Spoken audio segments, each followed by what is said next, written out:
Hi guys, welcome back. So today we are going to talk about contingent liabilities and provisions. So what are these contingent liabilities?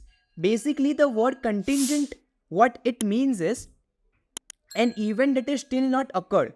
So basically contingent liability means the event or anticipated future losses that has still not occurred due to an event that is not in control of the entity. So why do we need to record these contingent liabilities and provisions? If the loss or event has not yet occurred, then why do we record it?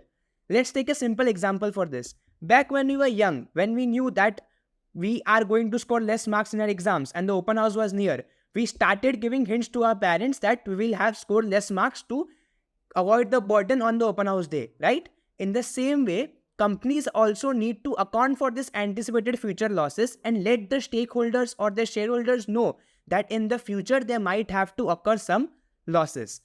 Now, you might have a doubt that how do we record this contingent liabilities and provisions? So the rules for recording this contingent liabilities and provisions are given in the accounting standards, specifically in IAS 37 contingent liabilities, provisions and assets.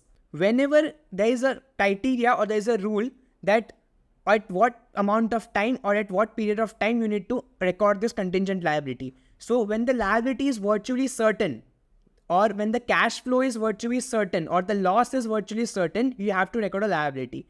When the loss is probable or the cash flow is probable, you have to record a provision.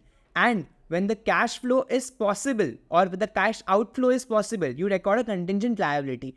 And when there is a remote possibility, as well as a low possibility of having a anticipated future loss, then you disclose it in the notes of accounts.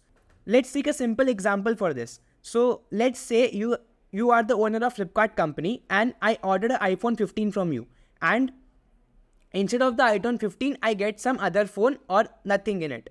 So what will I do in that scenario? I'll throw a case against Flipkart, right? So in the perspective of Flipkart, the case is still not over at the reporting period. So what will Flipkart do?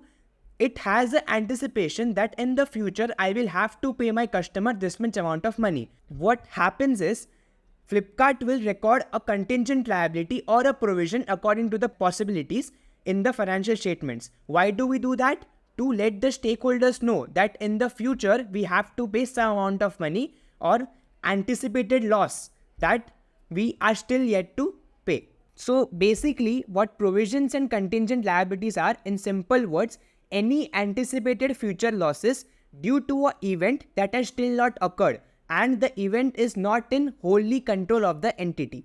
So we need to provide this to let the stakeholders know that the correct position of the financial statements. Thank you so much.